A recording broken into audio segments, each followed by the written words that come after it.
عمرك وقفتي قدام شي واحد كيهضر شي لغه وما كتفهمهاش وحسيتي بلي بيناتكم شي حيط عالي؟ البشر اليوم مقسمين لاكثر من 7000 لغه، ولكن الاساطير كتقول بلي واحد الزمان كلشي كان كيهضر لغه واحده. كيفاش حتى تشتت هذا اللسان وكيفاش حولنا من كلمه واحده البلبله اللي ما عندها حتى نهايه. اجي نهضروا على لغز بابل. نجمو الاسطوره بلي في قديم الزمان البشر كانوا عائله واحده بلسان واحد.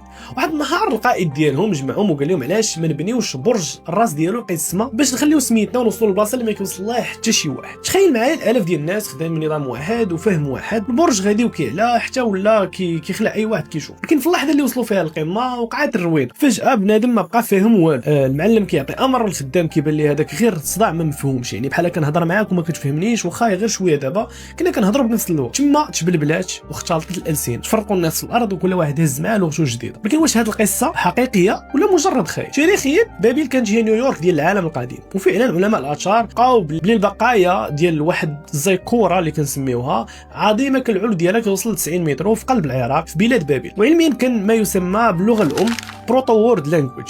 علماء اللسانيات كيقولوا بلي فاش كان البشر قلال ومجموعين كان لسان واحد، ولكن غير بدات الهجره الكبيره وبدا بنادم كيتفرق في الجبال والغابات، الجغرافيا فرضت الحكم ديالها واللغه بدات كتحول بحال الفيروس، كل مجموعه بقات معزوله لسانها تبدل حتى ولات اللغه القديمه مجرد صدى. يعني برج بابل في الحقيقه هو الانفجار الجغرافي اللي شتت العائله البشريه. والمثير هو شنو واقع دابا. الانترنت اللي اليوم كتسمى برج بابل الجديد، حاولنا بالتكنولوجيا نرجعوا نجمعوا كاع اللغات في شاشه واحده. استعملنا الذكاء الاصطناعي وجوجل ترانسليت باش نهدموا الحيوط اللي تسبات فيها الجغرافيا، ولكن واش بصح الانترنت كيقربنا ولا ولينا غير كنهضروا لغه واحده الرقميه، ولكن كل واحد فينا مازال معزول في الفقاعه ديالو. في الاخر قصه بابل كتعلمنا بلي الاختلاف ماشي عقاب، بل هو اللي كيعطينا الكون معنا. تخيل لو كان كلشي كيفكر بنفس الطريقه وكنهضروا بنفس النبره وبنفس اللغه، تكون الحياه ممله بزاف. وانت واش كيبان لك التكنولوجيا غادي تنجح في اللي فشل فيه برج بابل ولا غادي تفشل مره اخرى؟ المره الجايه فاش تسمع شي لغه غريبه ما تشوفش فيها كحاجز، شوف فيها تاريخ طويل ديال رحله بدات من بابل ومازال ما سالات.